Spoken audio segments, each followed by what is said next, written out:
Such a beautiful day indeed, Shahbaz. And we have foreign guests here as well, our Chinese friends, our Malaysian friends, and our Pakistani community that has gathered today here. Assalamu alaikum. Thank you very much for being here today with us, for celebrating our Independence Day. You would have noticed, those of you who have not been in Pakistan before, that this is the biggest day that Pakistan as a nation has. So I like to tell you a bit of background of why we celebrate this day. In this part of the world, which we call subcontinent, and which consists of Pakistan, Bangladesh, and India, this is a huge area. You see, on the one side is the Arabian Sea and Bay of Bengal, and on the other side is Himalaya mountains. So it has been a geographically one unit for centuries and centuries. It has been just one big geographical unit, with not necessarily one political identity, but big one geographical unit. So at various times, before Pakistan came into being, various political entities tried to unite it, sometimes successfully, sometimes not. The last such entity that made that great endeavor was the British imperial power in subcontinent.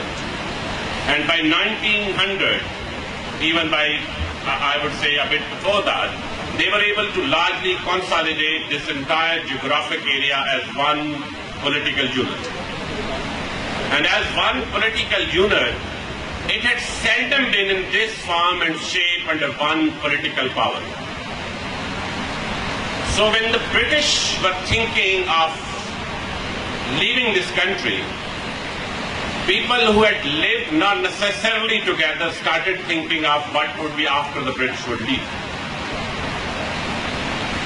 And at that time, while there were other identities like ethnic identities, linguistic identities, and even regional identities, there were two major identities in this part of the world. One was the Hindu identity. There was this large population of Hindus in this part of the world, which at that time was around 75%. And there was another Muslim identity that was 25% of the total population. And there was a huge debate whether this country would remain united or this country would eventually be divided on these lines.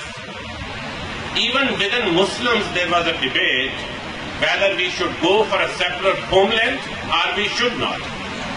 Our forefathers at that time decided to have a separate homeland, and it was not an easy thing to do.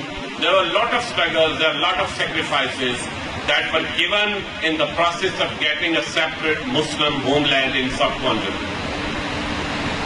And today, 70 years on, we know for sure that there is no doubt, either in our mind or in the minds of Muslims who still are left behind in India, that this was the best possible decision that could be taken in 1947 to have a separate Muslim homeland. And for our friends who are here and who might be reading about all this, I would only just give you two examples. There are two areas in the world where Muslims went as a dominant political power, and they were co-living with a majority of population that was non-Muslim. One is Spain and other is Indian subcontinent. So in Spain, Muslims did not try to carve out a separate area for themselves, a separate homeland, and eventually all Muslim power, including population, was converted by force into Christianity, and they ever since have been living as Christians in that part of the world. So this was the historical frame in which the generation of Allama Iqbal and Quaid-e-Azam was thinking about the future of Muslims in this part of the world. And they did not want that the same fate should occur to the Muslims of subcontinent, which at that time was a huge population as it is today. Today, Muslims constitute something like I would say 450 million or 500 million people in subcontinent alone. And this is the single largest Muslim concentration anywhere in the world. So even at that time, in a proportional term, they were a big, big community. So our forefathers faced this question, whether we would be ruled by a Hindu majority or we would have a separate homeland. At that time, there were a lot of arguments that this is not really an issue, even if the Hindus are 75%, you can have your own share. But our forefathers at that time were wise enough to see through the future. And I'll give you one example of that. Today, in Pakistan, Muslims live, around 200 million Muslims live in Pakistan.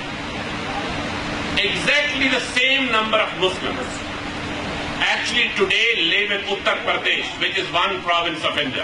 Not Muslims, total population of Uttar Pradesh is 200 million, including Hindus and Muslims.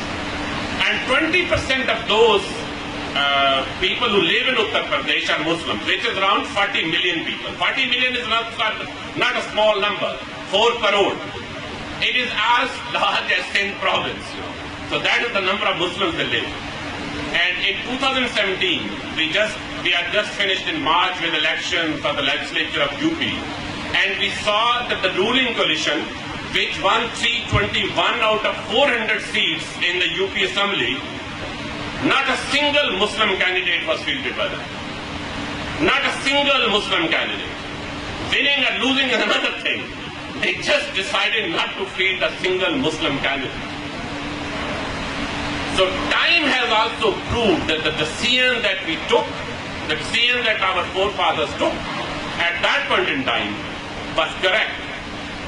Just to give you a bit more of that, those of you who are interested in reading, you can go to one of these interesting reports compiled in India about the state of Indian Muslims. And that is where you best get the reasons for getting Pakistan. If you really want to understand why we needed this country, look and see the plight of the Muslims now living in India. And they are living like outcasts, like people who are under subjugation, people who have been marginalized, people who do not have education, people who do not have an opportunity in life. Opportunity of life is the most basic fundamental right that a child is born with. And just across the border, it's not even a few kilometers away from here, on the eastern side, you can see that that opportunity is even today denied to as large a Muslim population, almost as large, as much is living in Pakistan. So this is the day that we celebrate, and we are proud of it, that we were able to get a separate homeland on 14th of August. I just want to take a bit back into history and see that this country is a precious gift for the people living in this part of the world. And this is a precious gift that we have been defending with our toil, with our sweat, with our blood. And I believe we have invited some of the families here today who have actually sacrificed their blood for defending this country in one form or another. Rather defending against the terrorists who are our inside enemies, just like outside enemies, they are inside enemies. So they have been fighting them, or against the anti-social forces, or the dacoits and others. So I believe there are a few families from police force and from Pakistan Army, the men who have sacrificed their lives for this country, for us, for the reason and for the fact that today we can peacefully celebrate it. They have actually given out their lives. So once that comes, I'll request Jawad to invite the expert in that sequence. Thank you very much. Thank you, sir, for the wonderful thoughts and a new insight to the independence. Ladies and gentlemen, let's celebrate this day by starting with a wonderful performance from Army Band.